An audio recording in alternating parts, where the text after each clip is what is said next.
The U.S. Access Board is an independent federal agency devoted to accessibility for people with disabilities. Created in 1973 to ensure access to federally funded facilities, the board is now a leading source of information on accessible design. The board develops and maintains design criteria for the built environment, transit vehicles, telecommunications equipment, and for electronic and information technology. It also provides the technical assistance and training on these requirements and on accessible design, and continues to enforce accessibility standards that cover federally funded facilities. The board meets 5 times a year in Washington, D.C., but to ensure that they are staying in touch with the public, they meet once a year in cities throughout the country. In 2009, they met in Boston. We heard a lot from the public here in Boston about some of the issues that they face, transportation issues, a lot of brick issues. Yeah. But then we also went and experienced things. So we went to WGBH to learn about how they do captioning and audio description, web accessibility, technology about text-to-text communication. We then went to the Carroll Center for the Blind to learn more about orientation and mobility techniques, technology that people with vision impairments use to become more independent. We even had a little fencing demonstration, which was very interesting. Was it the blind doing it? Yes, yeah, I it was can't believe that. fabulous. Yeah. And then after that, we went to an acoustical consulting company called Ascentech, because one of the issues that we're working on is acoustics in classrooms to provide a better learning experience for kids with hearing impairments, but really for everyone. Today we did a town hall event where we wanted to have an open microphone to hear from the public. Yeah. So we did 2 of those sessions. Great, really good feedback. And then we did panel discussions on design education, because one of the things that we're trying to do is infuse accessibility into the curriculum of colleges and universities. We had fabulous speakers from the Boston Architectural College. They were fabulous. They're unbelievable. And then we had another panel on museum exhibit design, because one of the things that we've learned is that our accessibility guidelines, ADAG, addresses pretty well the built environment, but does a less good job for communication access, people with vision impairments, people with hearing impairments, and accessing information. So we've seen the lack of accessibility, independent access to museums. So we had a panel discussion on museum exhibit design, and we had folks from the Boston Science Center, the planetarium. Oh, she was great. She was fabulous. Oh, yes, God. absolutely. It's hearing from the public about their concerns and also learning from experts in panel discussions that help the board create policy and make recommendations. In Boston, the board had the added benefit of getting out of their hotel and riding the rails.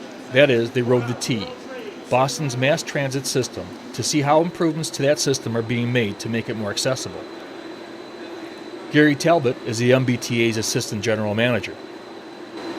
One of the things, there's so many things that we wanted to try and show you, but let me just explain a couple of issues that we struggle with on a daily basis. One of them is effective communication. This is a multimodal station that has a lot of stuff going on, and you'll see that in just a few minutes. We have commuter rail that we're going to go out on. We have the Acela high-speed train that's at the same series of tracks. We have the regular Amtrak train at the same series of tracks. We have Red Line that's here. We have Silver Line that's here. And we have over-the-road buses like Peter Pan and Greyhound. We also have our fixed-route bus system that stops here. Now, we don't announce those bus stops, but all the other stuff has to get announced. So you have PA that's going on right now. Can you understand it? It's very difficult to understand. We have message boards. There's a big one right in the center that I hope everyone will see before we get on our train. That's like the main message board in text. Then we do our audio. Then we have our message boards out on the track. One of the things with commuter rail that's so confusing for folks is you don't know until right before they're going to board. They don't tell you what track you're on. And you may ride the Franklin line every day. And all of a sudden it's just going to be on a different track. And you won't know that until a minute before they're ready to board, and then they only board for 3 to 5 minutes. So it's a real stressful thing. Now, people that are good at it, and I've watched them in my 2 years, it's not a big deal. But if you're new to town, if you have a disability, if you have a vision impairment, if you're deaf, oh my God, it is a tough deal. So that's one thing, and that's one thing we wanted to try and share here. These are some of the complexities and difficulties we face. After a briefing at one of the T's main stations, the board set out to actually ride the many different modes of public transport.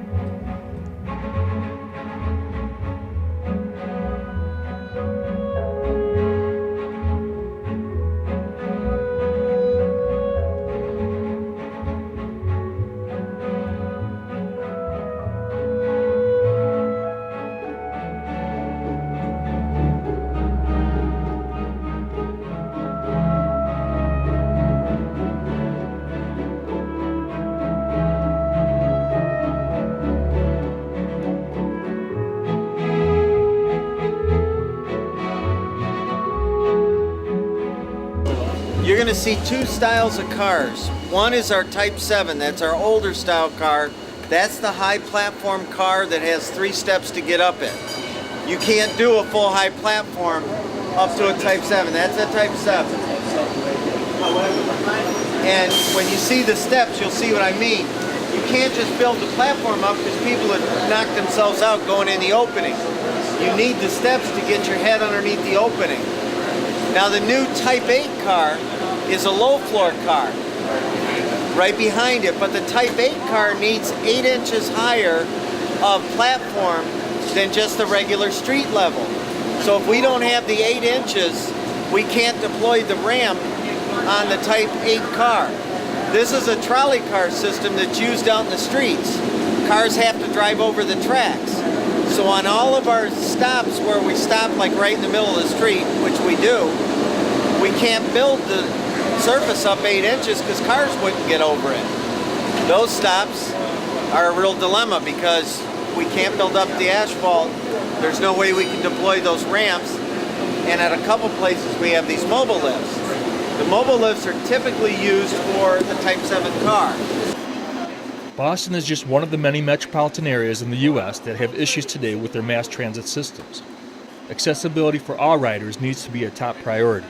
I mean, we're all entitled to equal rights. We all have the same civil rights in this country, and everyone is entitled to use public transportation. Yeah. Remember the public. For more information on the Access Board, you can visit www.access-board.gov.